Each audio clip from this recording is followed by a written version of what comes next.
मोवितानं सम्यक् प्रणम्य जिनपादयोगं योगादा वालम्बनं भवजले पततां जनानां। देवादिदेवादिं ब्रह्मा श्री आदिनाथ भगवान की, देवादिदेव श्री पार्श्वनाथ भगवान की, पूज्य आचार्य प्रवर श्रीमान तुंग स्वामी महाराज की, संत श्रोमणी आचार्य भगवान गुरुदेव श्री विद्यासागर जी महाराज की जय। परम पूज्य निर्यापक श्री वीर सागर जी महाराज जी की, समस्त मुनि संघ की जय। नमोस्तु महाराज। श्लोक नंबर 35वां चल रहा है। दिव्य ध्वनि रूपी प्रातिहार। स्वर्गापवर्ग गम मार्ग विमार्ग निष्ठः सद्धर्म तत्व कथनैकपटस्त्रिलोक्याः दिव्यध्वनिर्भवति ते विशदार्थ सर्व भाषा स्वभाव परिणाम गुण है प्रयोज्य। शुरू के 2 चरणों का अर्थ हो चुका है। हे प्रभु, आचार्य भगवान कह रहे हैं, आपकी जो दिव्य ध्वनि होती है स्वर्ग और अपवर्ग यानी स्वर्ग और मोक्ष तक गमन करने वाले उस मार्ग का अन्वेषण करने वाली, खोज करने वाली है। ये ही मूल रूप से इष्ट माने जाते हैं। स्वर्गापवर्ग गम मार्ग विमार्गण इष्ट। इष्ट यानी प्रिय हैं। व्यक्ति 2 ही चीज चाहता है, मोक्ष, और जब तक मोक्ष ना मिले तो वह स्वर्ग में रहना चाहता है। ये कैसे प्राप्त होते हैं?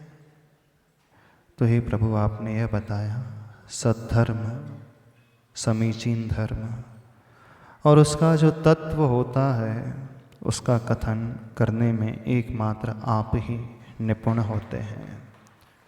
बहुत प्रकार के तत्व होते हैं, लेकिन समीचीन रूपी धर्म तत्व वास्तविक तत्व माना जाता है।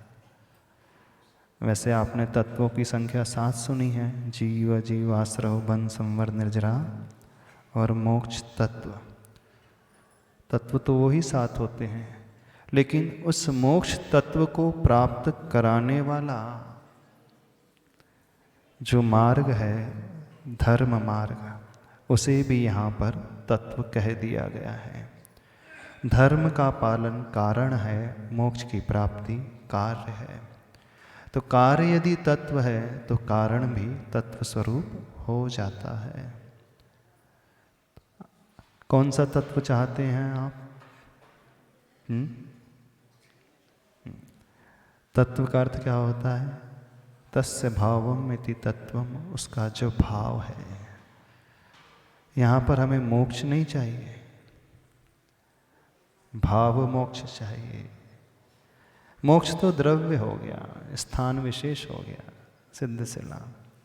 हमें स्थान से क्या प्रयोजन?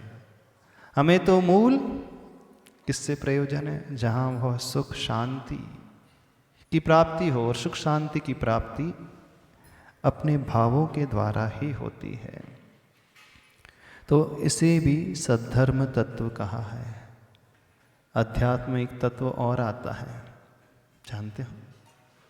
आचार्य प्रवर श्री पूज्यपाद स्वामी जी ने समाधि तंत्र एक ग्रंथ लिखा है। उसमें वो लिखते हुए कहते हैं, अविक्षिप्तम मनस्तत्वम विक्षिप्तम भ्रांतिरात्मनः। यानी अविक्षिप्त मन ही जो हुए वो तत्व कहलाता है, और जो विक्षिप्त मन है वो आत्मा की भ्रांति होती है।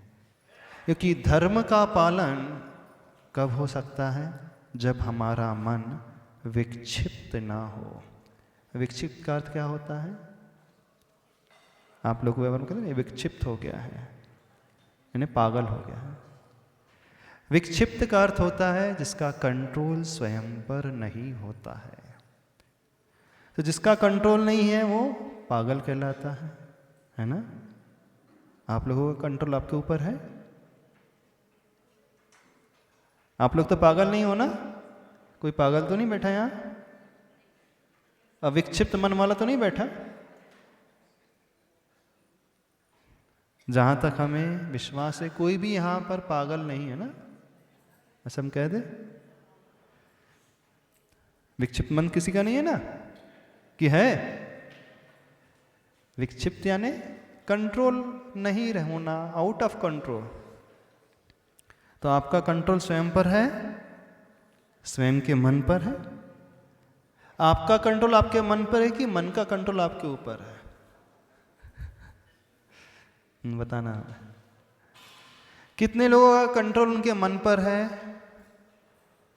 जैसा जैसा वो सोचते हैं मन वैसा वैसा ही करता है। जैसे जैसे हमारी आत्मा चाहती है हमारा मन भी वैसे ही रास्ते पर चलता है। सबका कंट्रोल तो है मन पे, किसी का कंट्रोल नहीं मन पे। कंट्रोल नहीं है तो अनकंट्रोलेबल हो गए। जब अनकंट्रोलेबल हो गए आप तो फिर विक्षिप्त हो गए, और विक्षिप्त हो गए तो फिर पागल हो गए। देखा जाए तो जो पागल पागल खाने में रहता है वो पूरा विक्षिप्त हो जाता है, लेकिन जो पागल खाने में नहीं रहता है, अपने घर की चार दीवारों में रहता है, वो पूरा विक्षिप्त तो नहीं है, थोड़ा थोड़ा विक्षिप्त है। कोई अर्ध विक्षिप्त है, कोई थोड़े विक्षिप्त हैं, कोई 70% विक्षिप्त हैं, कोई 80% विक्षिप्त हैं। कितने कितने विक्षिप्त हैं? इसका अर्थ है ये जितने भी चार दीवारी में रह रहे हैं वो भी विक्षिप्त तो हैं। अब हम छटे हुए टमाटर में छांटते हैं है ना। जब सब्जी खरीदने जाते हैं आप लोग शाम को, सब्जी मंडी जाते हैं, सब्जी सब छट चुकी रहती है, फिर उसी छटे हुए में से छांटना पड़ता है। जो कम खराब है उसी में से अपन चुन लो भाई, अब क्या करें। जब सारा मार्केट उठ जाता है और आवश्यकता होती है, इमरजेंसी आ जाती है, तो कभी कभी परचेसिंग करना भी पड़ता है। ना चाह करके भी खरीदना तो पड़ता ही है। इच्छा नहीं होती है व्यक्ति छटे हुए टमाटरों में से, छटी हुई सब्जियों में से सब्जी खरीदे, लेकिन मजबूरी ऐसी आ जाती है। तो आचार्य भगवान कह रहे हैं सारे के सारे विक्षिप्तों की जमात है, नहीं है, पागलों की फौज है। हम इनमें से जो कम पागल है उसी से अपन काम चलाएंगे। और संसार में रहने वाला हर व्यक्ति जब तक कंट्रोल करना नहीं जानता, यानी संयमित होना नहीं जानता, संयम से रहना नहीं जानता, वो पागल ही है। बस अंतर है, कोई कम पागल है, कोई अधिक पागल है। तो यदि हमें सद्धर्म रूपी तत्व को पाना है तो आचार्य प्रवर पूज्यपाद स्वामी जी कहते हैं अविक्षिप्तम मनस्तत्वम विक्षिप्तम भ्रांति आत्मनः, यानी ऐसा व्यक्ति जिसका संयम अपने मन पर होता है। संयम से मतलब अभी हम उस संयम की बात नहीं कर रहे हैं जो दीक्षा वाले संयम की, चलो ठीक है, घर बार छोड़ करके जंगल में जा करके साधु बन करके रह जाओ, उसकी तो बात ही नहीं कर रहे हैं। जहाँ आप रह रहे हो, जिस घर में आप रह रहे हो, जिस परिस्थिति में आप रह रहे हो, वहाँ पर जब जब व्यक्ति बहुत ज़्यादा टेंशन में आने लगता है, स्ट्रेस लेवल उसका बहुत हाइपर होने लगता है, एंग्जाइटी बहुत ज़्यादा, चिंता बहुत ज़्यादा बढ़ने लगती है, तो कम से कम उसे तो कंट्रोल कर सकते हैं कि नहीं? कि नहीं कर सकते? कहने का अभिप्राय ने जो व्यक्ति अपने परिणाम को संभालना जानता है वही व्यक्ति अविक्षिप्त रहता है। जो व्यक्ति समता से रहना जानता है, हर हाल में टेंशन फ्री रहना जानता है, जो विकल्पों से मुक्त रहते हुए जीना जानता है, निर्विकल्प आनंद में जो जीना जानता है, सही मायने में वही व्यक्ति अविक्षिप्त है।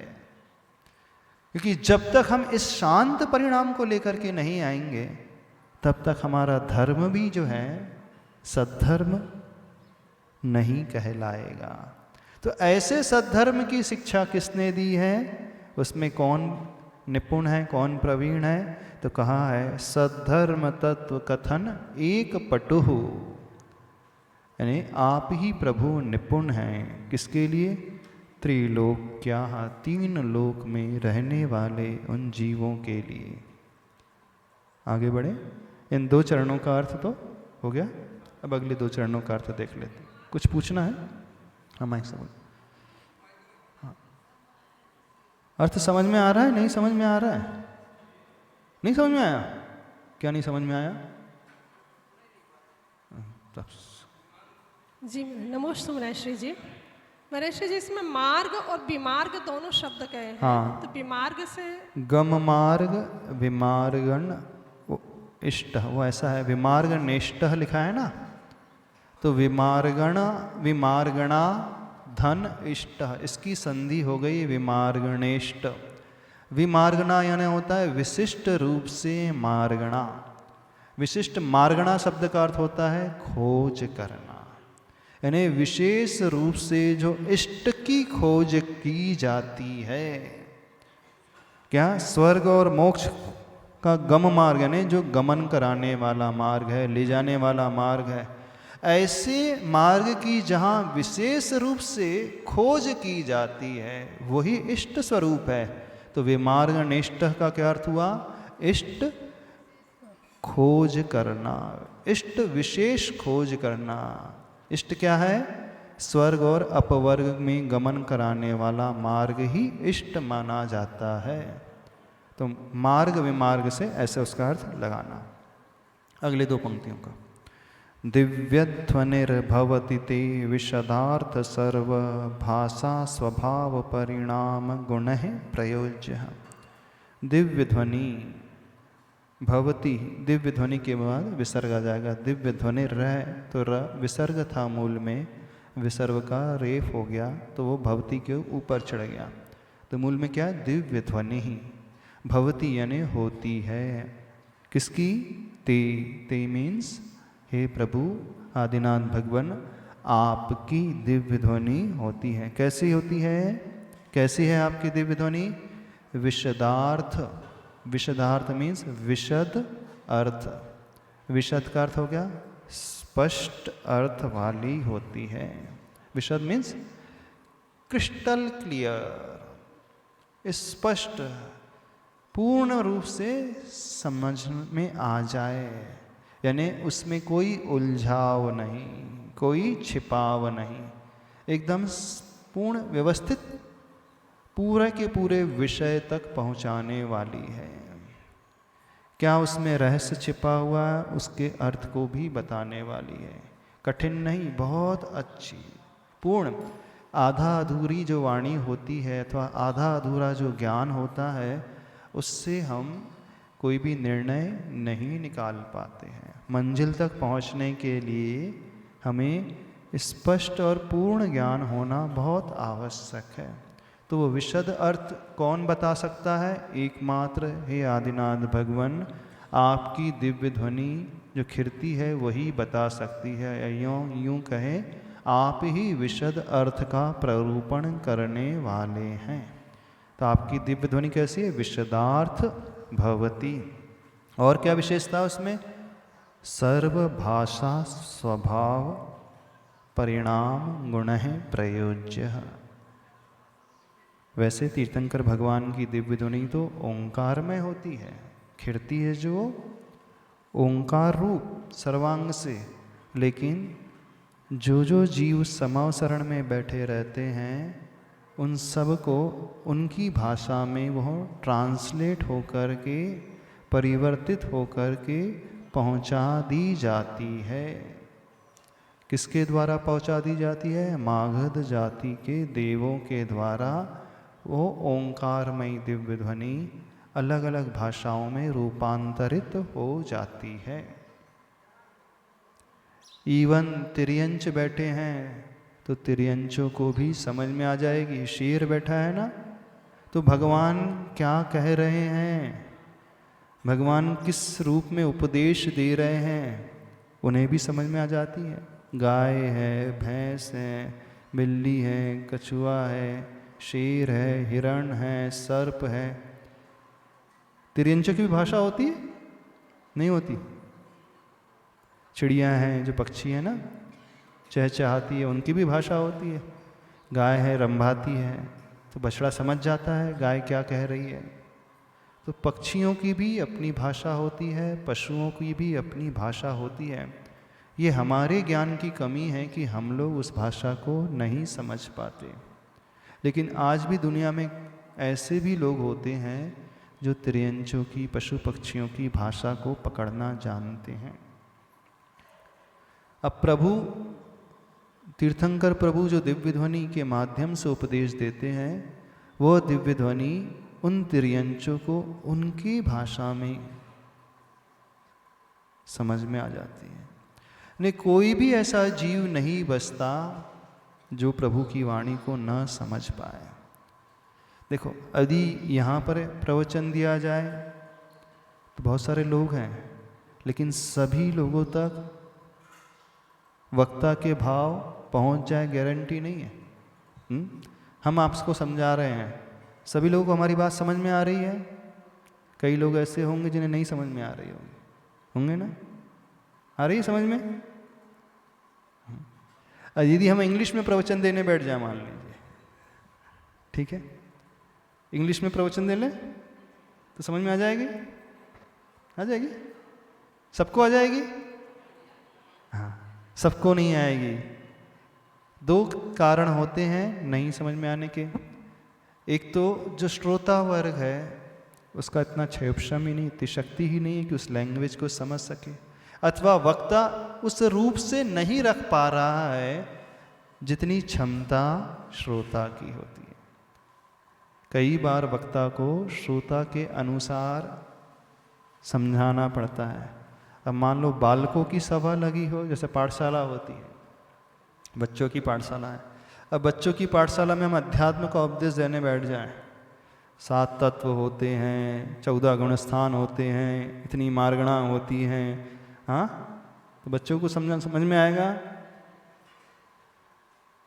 अब वक्ता बहुत उच्च क्वालिटी का विद्वान है, सिद्धांत ग्रंथों को पढ़ाने वाला है, कर्म कांड है, जीव कांड है, समय सार। तो यदि बच्चों की पाठशाला में समय सार की गाथा पढ़ा दी जाए, कैसा रहेगा?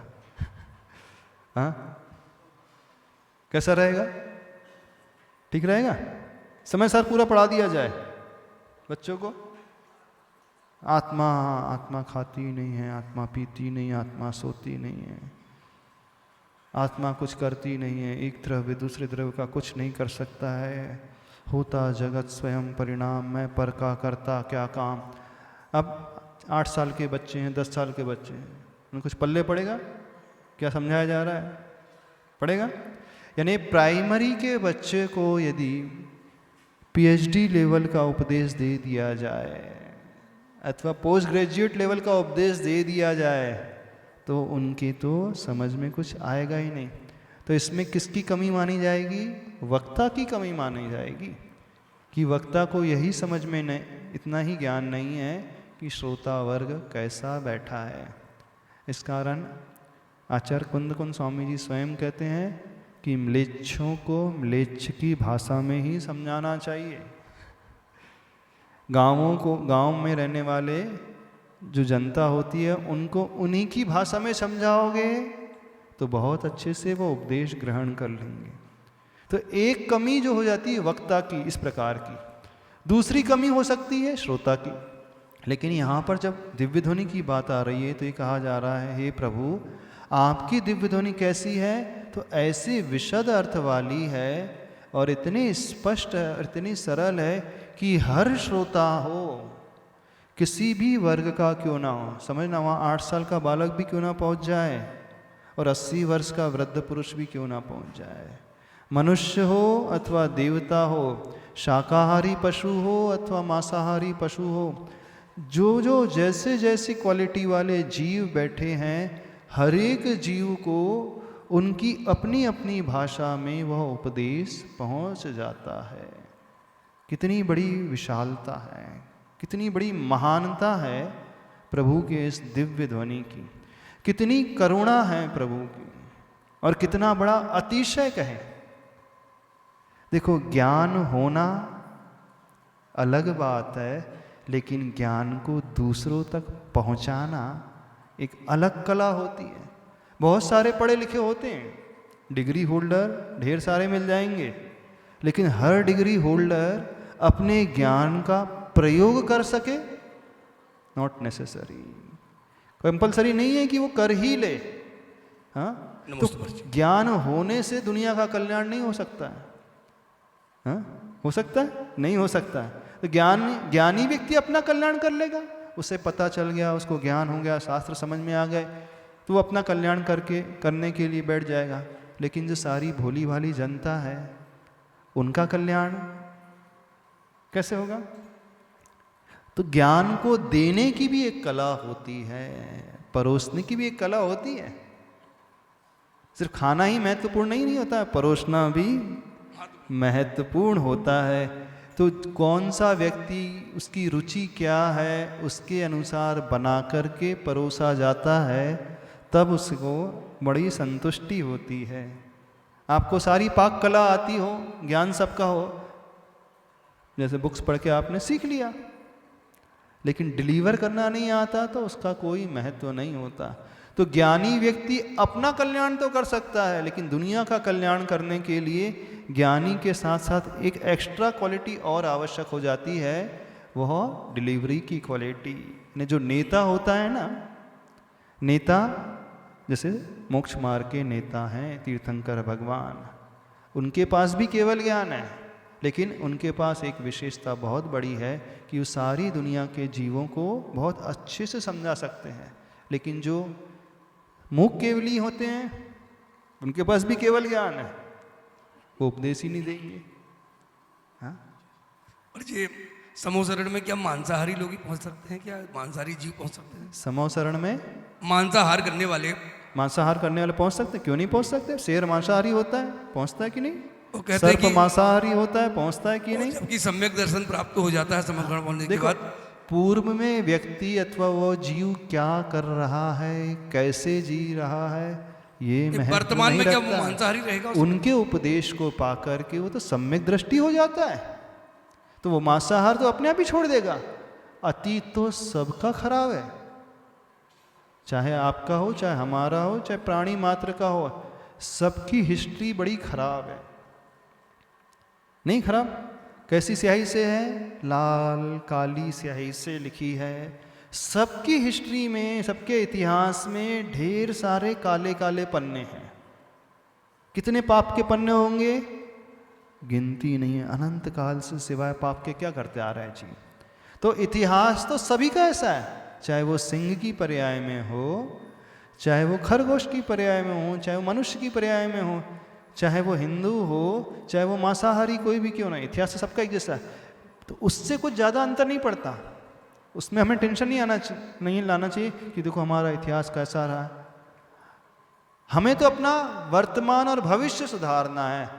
तो व्यक्ति जब प्रभु के दरबार में आता है, भले ही पापी से पापी भी क्यों ना हो, उनके दर्शन को पा करके, उनके उपदेश को श्रवण करके अपने पाप को छोड़ देता है। यानी कम पूरा ना छोड़ पाए तो कम से कम योग्य अनुकूल आचरण, जो अहिंसक कुल के आचरण होता है, जैसे कुलाचार कहा जाता है ना, जैसे जैन कुलाचार होता है अथवा अहिंसक कुलाचार होता है, इस प्रकार का वो आचरण तो बना ही लेता है। यही तो विशेषता है प्रभु के समूह शरण की, उनके ज्ञान की, उनकी विशुद्धि की। हाँ। और जी, और कि समूह शरण में क्या प्रश्न पूछना ही पड़ता है? जब कहते हैं कि भगवान तो मन की सब समझ जाते हैं कि इनके मन में क्या चल रहा है, तो उसका समाधान भी मिल जाता होगा, तो मैं प्रश्न पूछने की क्या आवश्यकता पड़ती है? यदि प्रथमायुग हमने पढ़ा है, आपने पढ़ा हो, तो प्रथमायुग में कई बार वर्णन आता है, राजा श्रेणिक ने प्रश्न किए, 60,000 प्रश्नों को गणधर परमेष्टि के समक्ष रखा। आसरी वर्णन आता है ना, तो उससे तो यही अर्थ निकलता है कि प्रश्न व्यक्ति करता है। अब ये बात अलग है कि एक प्रश्न जब किया गया तो उसका उत्तर प्रभु इतने विशद रूप में करते हैं, तो उस उत्तर को सुन करके कई लोगों के प्रश्नों का समाधान अपने आप ही हो जाता है। और जी अभी दिव्य ध्वनि की जब व्याख्या करते हैं और उसमें कहते हैं कि भगवान के अर्थय ऐसा होता है कि लोगों की शंकाएं अपने आप समाधान हो जाती हैं। हाँ। जरूरत नहीं पड़ती, पूछने की जरूरत नहीं पड़ती। हाँ। है देखो ऐसे कहा जाए, जैसे आचार्य श्री कई बार प्रवचन देते हैं, अब सारे लोग जो हैं सभा में बैठे हैं, आचार्य श्री से पूछते तो नहीं कि आचार्य श्री हमें इस प्रश्न का उत्तर दो। प्रवचन होने के पश्चात कई लोग ऐसे होते हैं, वो बोलते हैं आचार्य श्री ने तो आज हमारे ऊपर ही बोल दिया, हमारे मन में जिज्ञासा थी, हम कब से सोच रहे थे ये जिज्ञासा कब शांत हो, लेकिन आज प्रवचन सुन करके लगा कि मेरी जिज्ञासा जो वर्षों पुरानी थी अपने आप शांत हो गई। तो कहने में क्या आएगा कि आचार्य भगवान के प्रवचन से बिना पूछे ही जिज्ञासा शांत हो गई। तो दोनों ही प्रकार से होता है। तो कई लोग जिज्ञासा करके अपनी जिज्ञासा का समाधान पाते हैं, और कई लोग उन्हीं समाधान में अपनी जिज्ञासा को अपने आप शांत कर जाते हैं। आगम में दोनों ही चीज़ आती हैं। राजा श्रेणिक ने भगवान महावीर स्वामी के समो शरण में गौतम स्वामी गणधर से यह प्रश्न रखा, यानी इससे तो यही फलित निकलता है अर्थ कि अपने प्रश्नों को, जिज्ञासा को श्रेणिक राजा रख रहे थे। लेकिन उपदेश इस प्रकार का होता है, 7 तत्व का उपदेश चल रहा है। जिन को भी तत्वों के बारे में शंकाएं थी, तत्व कैसे होते हैं, किस प्रकार से तत्वों की प्राप्ति होती है, क्या उसमें चिंतन होना चाहिए, अब तत्व का प्रवचन चल रहा है तो अपने आप ही सारे तत्व मुमुक्षुओं की अथवा तत्व जिज्ञासियों की जिज्ञासा का समाधान मिल जाता है। हाँ महाराज जी नमस्ते। महाराज जी जो 18 बड़ी भाषाएं हैं वो सभी की होती हाँ। होंगी, सब देशों की, और जो 700 लघु भाषाएं हैं वो पशु पक्षियों की। नहीं ऐसा नहीं।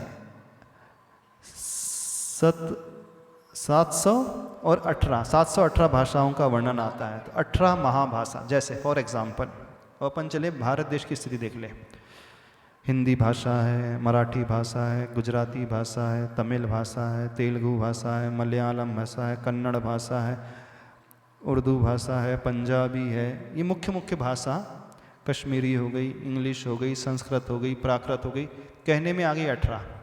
अब जैसे एमपी की बात कर लें, यहाँ हिंदी बोली जाती है, तो पूरे एमपी में एक ही जैसी हिंदी बोली जाती? हाँ, हर 50 किलोमीटर के बाद उसी हिंदी में परिवर्तन आता चला जाता है। तो मूल तो हिंदी ही है, लेकिन क्षेत्र को देखते देखते, क्षेत्र को क्रॉस करते करते हिंदी में भी अंतर आते चले जाता है। तो जो हिंदी में परिवर्तन आ रहा है, यानी डिवीज़न और सब डिवीज़न जो हो रहे हैं, भेद और प्रभेद हो रहे हैं, तो वो कहलाएंगी लघु भाषा। तो महाभाषा कैसी? एक एक प्रांत की जो मुख्य भाषा है वो महाभाषा। ऐसी प्राकृत है, प्राकृत में भी कई वैरायटी होती हैं, अर्धमागधी होती है, अपभ्रंश होती है, मराठी प्राकृत होती है और गुजराती प्राकृत होती है। ऐसी प्राकृत में भी कई अंतर भेद प्रभेद होते चले जाते हैं। तो जो मूल में जो प्रभेद हो रहे हैं, जो सब डिविजन्स हो रहे हैं, उन्हें कहा जाएगा लघु भाषा। और मुख्य भाषा तो जानते हैं। तो ऐसी 18 मुख्य भाषा होती हैं और 700 लघु भाषा। हाँ, तो वो भी एक भाषा पशु पक्षियों की भाषा में, एक मुख्य भाषा में आ जाएगी। अब पशु त्रियंचों की भाषा हो गई, अब उसमें भी सिंह की अलग रहेगी, सियार की अलग रहेगी, खरगोश की अलग रहेगी, हिरण की अलग रहेगी। तो उन्हीं में थोड़ा थोड़ा अंतर आता चले जाता, उसे इस प्रकार से लेना चाहिए। ऐसी जो भाषा है, वैसे तो वो सार्वार्ध मागधीया, अर्धमागधी भाषा में वर्णन होता है, ऐसा उपदेश मिलता है ग्रंथों में। अर्धमागधी भाषा में दिव्य ध्वनि, यानी अर्धमागधी भाषा तो एक मगध देश है, यानी बिहार का हिस्सा पहले मगध माना जाता था। अब महावीर भगवान का समवसरण प्रायः उसी मगध प्रांत में ही विचरण करता रहा। तो वहाँ जो बोली जाने वाली, क्योंकि देखो एक सबसे बड़ी विशेषता है समवसरण की विशेषता, जैसे श्रावक होते हैं उसी भाषा में उपदेश होता है। अब आप कहो कि देवों की संख्या अधिक है, भवनवासी, व्यंतर, ज्योतिष, वैमानी, और 4 प्रकार के देव हो गए, 4 प्रकार की देवियाँ हो गई, तो 8 सभा तो ये हो गए। तो उनकी नहीं, मुख्यता जो होती है वह श्रावकों को लक्ष्य में रख करके, समवसरण में कोई भी देव जो है प्रमुख श्रोता का पद नहीं पाता।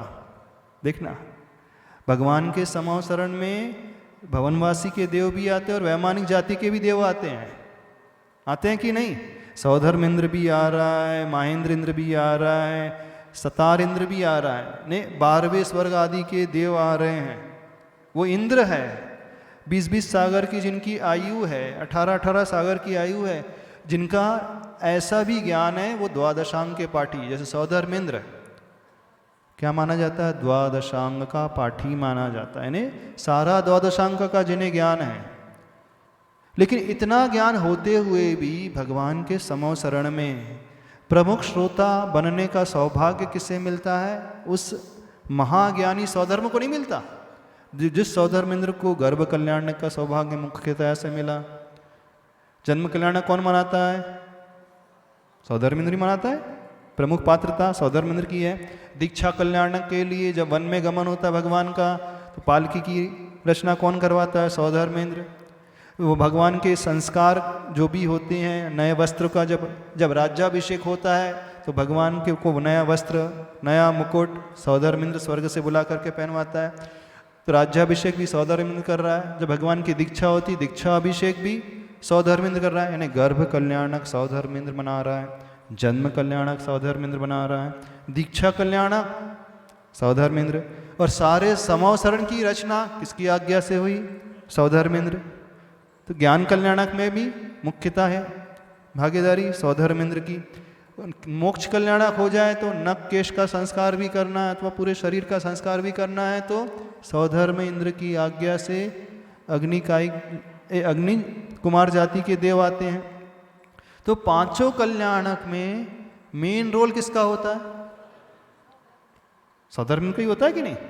जब सौधर्म इंद्र सारी भूमिका निभा रहा है तो समवसरण में प्रमुख श्रोता कौन होना चाहिए? बताओ। हाँ किसको वो पोस्ट मिलना चाहिए प्रमुख श्रोता की? भगवान से प्रश्न करने का अधिकार किससे होना चाहिए? सौधर्म इंद्र होना चाहिए कि नहीं होना चाहिए? नहीं।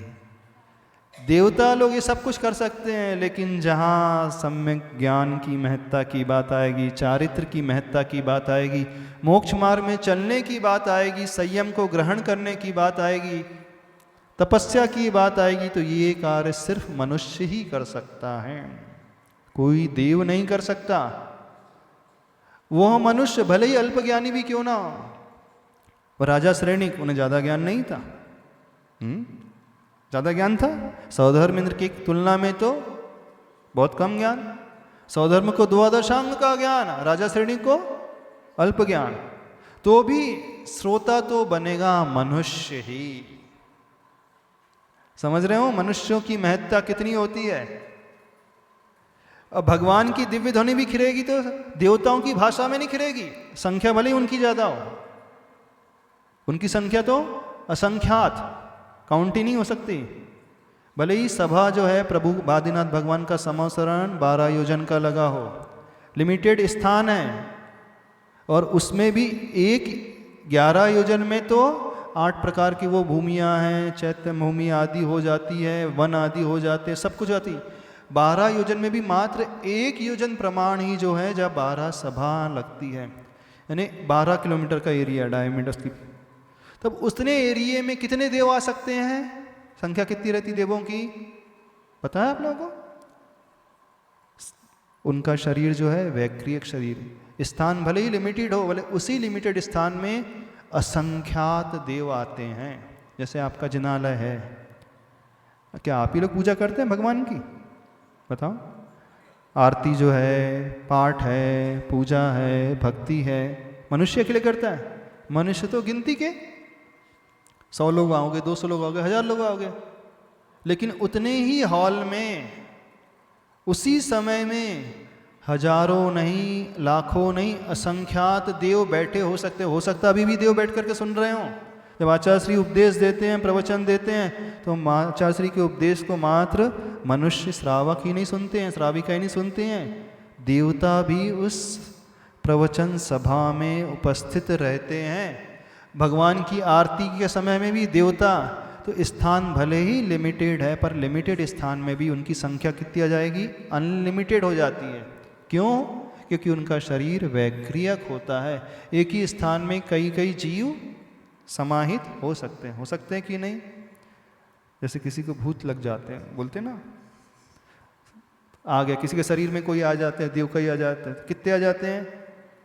एक नहीं, दो नहीं, कई संख्या है। ऐसा सुनने में मिलता है कि नहीं? कई लोग एक ही शरीर में आ जाते हैं। तो ये उनकी एक एक्स्ट्रा क्वालिटी होती है, वो अपने शरीर को छोटा सा छोटा बना लेते हैं इस प्रकार से। अब हम ये कह रहे थे, तो संख्या बल के हिसाब से मेजॉरिटी किसकी, बहुमत किसका है? मनुष्यों का कि देवताओं का? हाँ, देवताओं का। देवताओं से भी ज्यादा संख्या किसकी है? देवियों की। हाँ, क्योंकि एक ही देव की मिनिमम 32, छोटे से छोटे कैटेगरी वाला देव भी क्यों ना हो, व्यंतर जाति का देव भी क्यों ना हो, व्यंतर जाति में भी किल्विश जाति का देव क्यों ना हो, उस मिनिमम कितनी होंगी उसकी देवियां? 32 मिनिमम 32 तो रहेंगी। और इंद्र आदि बन जाए तो लाखों की संख्या में। देवों की संख्या बहुत कम पूरे स्वर्ग में, 16 स्वर्ग तक। देवियों की संख्या यदि मिनिमम 32 भी है तो कितना गुणा हो गई देवों से ऊपर तो और बढ़ती जा रही है। तो 32 नहीं, 50, 100, 1000, लाखों गुणा ने संख्यात गुणा तो रहती ही है। तो जैसे देव विमानों में अथवा भवनवासी देवों में, व्यंतर जाति के देवों में, ज्योतिष जाति के देवों में देव कम रहेंगे और देवियां अधिक रहेंगी। तो समावसरण में सबसे ज्यादा संख्या किसकी रहती है? देवियों की। हाँ, होता है ना। प्रवचन में भी सबसे ज्यादा संख्या किसकी होती है? देवियों की, महिलाओं की। हाँ, पंचकल्याणक में भी सबसे ज्यादा संख्या इंद्राणियों की। पूजा करने वालों में भी सबसे ज्यादा संख्या महिलाओं की, स्त्री वर्ग की ज्यादा होती है। धर्म करने वाले में सबसे ज्यादा संख्या महिलाओं की। पुरुष लोग तो धर्म करते ही नहीं ना। घर में जो है धर्म कौन ज्यादा करता है? पुरुष वर्ग की महिला वर्ग। हर घर में महिलाएं ज्यादा धर्म करती हैं, पुरुष को तो फुर्सत ही नहीं रहती। हाँ, वो बोल रहे हल्ला करने वाले में संख्या किसकी है? अरे जहां भीड़ रहेगी तो हल्ला तो उन्हीं का होगा ना। अब 4 लोग बैठेंगे और 400 बैठेंगे तो हल्ला तो वही होगा। उसमें क्या बड़ी बात है? दोनों ही पक्ष हैं, लेकिन हम तो अच्छे पक्ष को लेकर के चले, क्योंकि धर्म सभा की बात चल रही है। भगवान के समावसरण में हल्ला गुल्ला नहीं होता, याद रखना। प्रभु का जब समावसरण लगता है वहां कोई सब्जी बाजार नहीं लगता है। सब्जी मंडी लग गई हो, भले ही मंदिर में लगा देते हैं आप लोग, बात अलग है, लगा देते हैं ना मंदिर में। कई महिलाएं हैं, पूजा के साथ साथ चर्चा भी आपस की, घर गृहस्थी की, इधर उधर की चलती रहती है। लेकिन समावसरण में ऐसा नहीं। समावसरण में जितनी भी देवियां होती हैं बहुत सुव्यवस्थित, उनका उपयोग तो प्रभु की वाणी को, दिव्य ध्वनि को सुनने में ही। अब संख्या बल उनका अधिक है, बहुमत देवियों का अधिक है और देवताओं का। फिर भी जो मुख्य पोस्ट पाता है वो मनुष्य ही पाता है। महाराज जी, जो देवी देवता आते हैं वो परिवार सहित आते हैं। हाँ, परिवार सहित आते। जब आप विधान करते शांति में, तो उनका इंद्र परिवार सहित। हाँ, परिवार कौन है? इंद्र जा परिवार में। अरे 1 की 32 है तो हस्बैंड वाइफ परिवार नहीं होता है क्या? इतना ही परिवार नहीं, देव इंद्र सारी देवियां प्लस उनके नौकर चाकर। इंद्र आएगा तो सामानिक, त्राय, स्त्रींस, पारिषद जाति के देव, लोकपाल जाति के देव, अनिक जाति के देव, किल्विश जाति के देव, अभियोग्य जाति के देव, पूरा ऊपर से लेकर नीचे तक। जैसे कोई सेठ जब जाता है तो अकेला नहीं जाता, बड़ा आदमी अकेला नहीं जाता, नौकर चाकर भी, चेले चपाटे भी साथ जाएंगे कि नहीं? हाँ, तो पर इंद्रों का, देवों का तो परिवार माना जाता है। सारी देवियां, सारे जो सभासद हैं, सभा में बैठे हैं, वो उनका परिवार। इंद्र की आज्ञा बोलती है चलो भगवान का समावसरण लगा है, सबको समावसरण में भक्ति करने जाना है। भले ही वो मिथ्या दृष्टि भी क्यों ना हो, चूंकि राजा की आज्ञा हो गई है तो वे सारे देव जाते हैं अपने स्वामी की आज्ञा मानकर। हाँ हाँ, उनका भी परिवार होता है, पर मुख्य परिवार होता है जो बड़ा आदमी होता है वो उसके जो प्रमुख सलाहकार मंडल हो गए ना, मंत्री आदि हैं, वो भी अपने परिवार सहित पूरा परिवार है ना। अकेला कभी देव नहीं आता, जितने बड़े लोग होते हैं वो अकेले नहीं आते, परंतु उनके भीड़ में परिवार- उनकी पहचान होती है, तभी तो ठाट बाट। उनके परिवार की जनगणना बहुत ज्यादा बतलाई है, 1,40,115। हाँ, वो ज्योतिष जैसी वो जैसे सूर्य, चंद्रमा, ग्रह, नक्षत्र, परिवार तारे, बन रहते वो एक सूर्य का चंद्रमा का परिवार ही गिना है, तो एक परिवार उस हिसाब से उनको परिवार ही गिना जाता है। तो एक एक देव के अंडर में रहने वाले जितने भी हैं वो सारा का सारा उनका परिवार माना जाता है। तो मुख्य बात यह है यहाँ पर, समूह शरण में भले ही संख्या उनकी हो लेकिन महत्व तो मनुष्यों का ही होता है। और मनुष्यों में भी कौन से मनुष्य? उस समय जो जिस क्षेत्र में विराजमान हैं। तो प्रभु का समूह शरण तो मगध देश में लगा, तो वहाँ पर जो भाषा बोली जाती थी मागध भाषा बोली जाती थी। तो इस कारण भगवान की जो दिव्य ध्वनि खिरी सार्वार्ध मागधिया यानी अर्ध मागधी भाषा में, इस प्रकार से ये वर्णन समूह शरण का आता है जहाँ प्रभु की दिव्य ध्वनि खिरती है। हाँ, तार्किक शिरोमणि मुनि श्री वीर सागर जी महाराज जी के चरणों में नमोस्तु। महाराज जी, आपने अभी बोला कि हमें वर्तमान और भविष्य सुधारना हो। हमारी धारणा ये थी महाराज जी कि वर्तमान में हम शुभ कर्म करेंगे और शुभ भाव रखेंगे तो भविष्य अपने आप सुधर सकता है। हाँ, तो क्या पूछना क्या चाह रहे हो आप? तो दोनों एक मतलब वर्तमान सुधरेगा तो भविष्य भी सुधर जाएगा ना महाराज जी। हाँ, ठीक है, हम जैसा बीज बोएंगे वैसा फल मिलेगा। आज हम शुभ उपयोग की क्रियाएं करेंगे, शुभ योग की क्रियाएं करेंगे, धर्म की क्रिया करेंगे, भगवान की भक्ति करेंगे, पूजन करेंगे, सेवा करेंगे, वैयावृत्ति करेंगे, गरीबों की मदद करेंगे, अनुकंपा गुण का पालन करेंगे। जैसे आचार्य भगवान जो है अपने मन में तीव्र अनुकंपा करुणा लेकर के बैठे हैं। अब गरीबों के उत्थान के लिए, अजैनों के उत्थान के लिए, उनकी रोजगारी, उन्हें रोजगारी मिल जाए, उनका परिवार जो अपने पैरों पर खड़ा हो सके, ये सारी शुभ योग की क्रियाएं, शुभ क्रियाएं मानी जाती हैं। तो जैसे वर्तमान में आचार्य भगवान अपने उपदेश के माध्यम से दुनिया को, जनता को प्रेरित कर रहे हैं, किस लिए? करुणा अंग को पालन करने के लिए। यानी सम्यक दृष्टि जो जीव होता है उसका एक लक्षण होता है 4 में से प्रसम, संवेग, अनुकंपा और आस्तिक्य। तो एक सबसे बड़ा जो लक्षण होता है अनुकंपा वाला, करुणा वाला गुण। तो जिसके हृदय में करुणा अनुकंपा होती है वही व्यक्ति जो है बहुत अच्छे से मानव सेवा के कार्य, समाज उत्थान के कार्य कर सकता है। तो ये वर्तमान में यदि करेंगे हम तो इसका फल जो है भविष्य में बहुत अच्छा मिलेगा। तो वर्तमान पर ही हमारा भविष्य फलता फूलता है। तो वर्तमान कैसे? जैसे वो माली है, बीज का वपन करता है, खाद देता है, पानी देता है और वो फसल भविष्य में तैयार होकर के मिलती है। तो आज वर्तमान में शुभ क्रियाएं करेंगे तो भविष्य ने वर्तमान पर्याय का भी भविष्य और आगामी आने वाले भाव का भविष्य भी बहुत मांगलिक, बहुत सुंदर बनने वाला है। महाराज जी, भगवान के समूह शरण में, हाँ, भगवान के जब समूह शरण लगता है हाँ, तो जनरल लोग डायरेक्ट प्रश्न नहीं कर सकते, गणधर परमेष्टि के थ्रू ही करेंगे। क्या भगवान का जब समूह शरण लगता समूह है शरण में प्रश्न करना है महाराज जी तो गणधर परमेष्टि के थ्रू प्रश्न कर सकते हैं। हाँ हाँ, प्रश्न तो राजा श्रेणिक करता है लेकिन वाया एक माध्यम के थ्रू वहाँ तक पहुँचता है।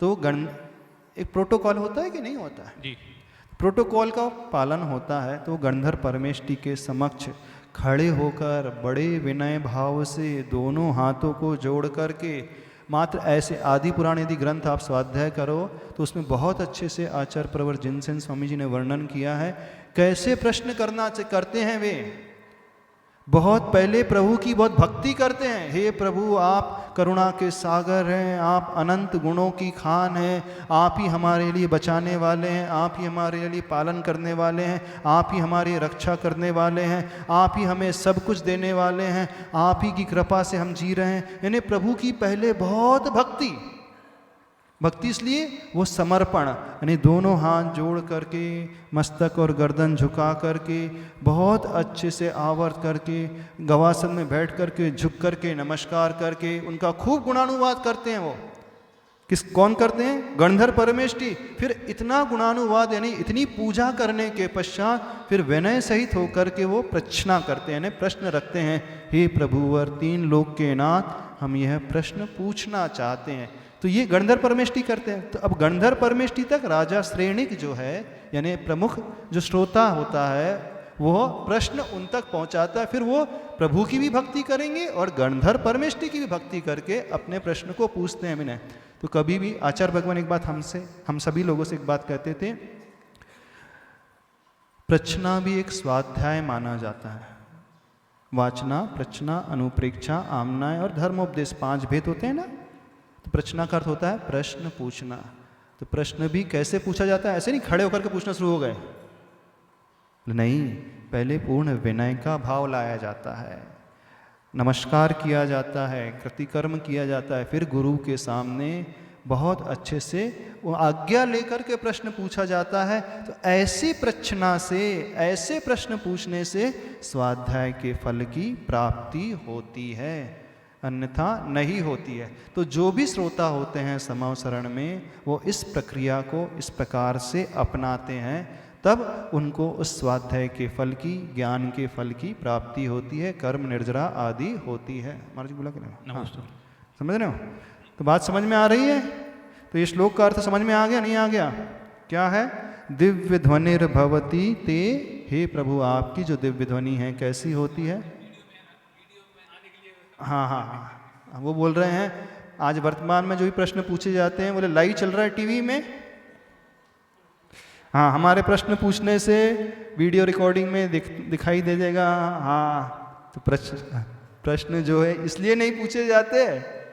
आचार्य प्रवर कहते हैं प्रश्न पूछने के 2 हेतु होते हैं। एक तो अपनी जिज्ञासा का समाधान करने के लिए, जिसके विषय में हमें जानकारी नहीं है, और दूसरा यदि हमें जानकारी है लेकिन कई बार वो दृढ़ नहीं हो पाता है, क्या पता ठीक है कि नहीं, अथवा हम भूल से जाते हैं, तो जो हम जानते हैं उस विषय को दृढ़ करने के लिए एक हेतु तो ये है। दूसरा हेतु, जो हम नहीं जानते हैं उसके लिए प्रश्न पूछा जाता है। कभी भी सामने वाले की परीक्षा के लिए प्रश्न नहीं पूछा जाता है, चलो ट्राई करके देखते हैं महाराज जी को आता है कि नहीं, कितना ज्ञान है महाराज जी को पूछ करके देखते हैं। अथवा अपना पांडित्य प्रदर्शन करने के लिए दुनिया में अथवा सभा में मैं खड़े होकर के ऐसा प्रश्न रखूंगा, सिद्धांत का बड़ा कठिन प्रश्न रखूंगा, तो दुनिया वाले देखेंगे क्या गजब का ज्ञान है ना। उसके प्रश्न को सुनकर के ही लोग बोलेंगे हमें तो प्रश्न नहीं समझ में आ रहा, कितना कठिन प्रश्न है,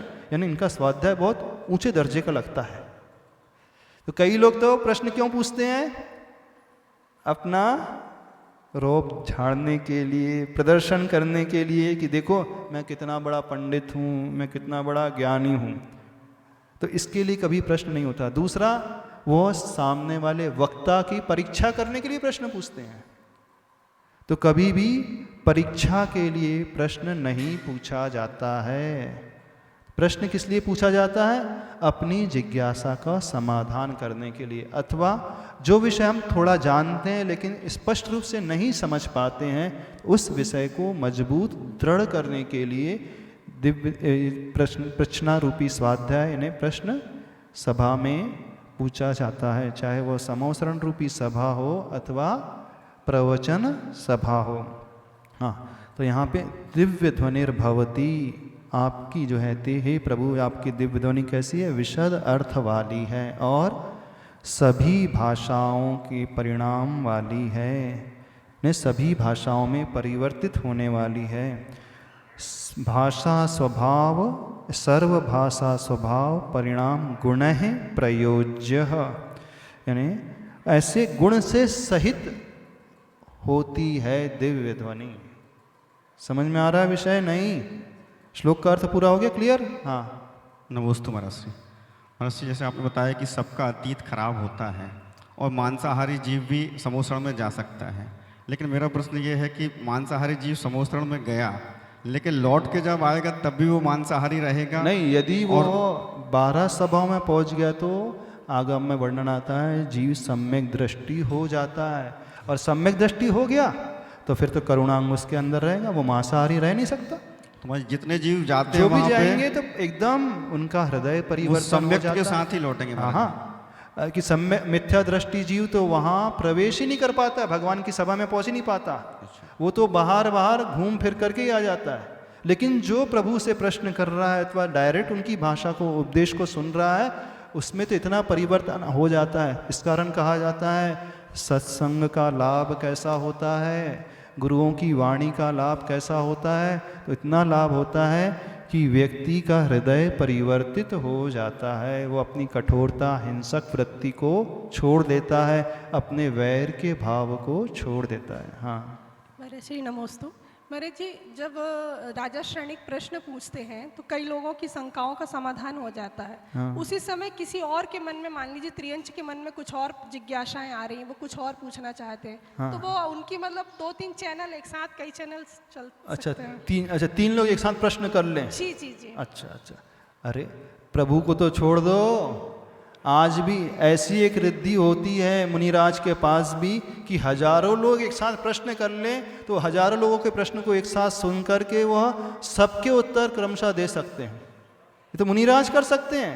मुनिराज कुछ ऐसे शतावधानी भी होते हैं, अथवा जो 100 लोग प्रश्न कर रहे हैं, लाइन से प्रश्न सुन लिए उनने, और एक एक करके सबके उत्तर देते हैं।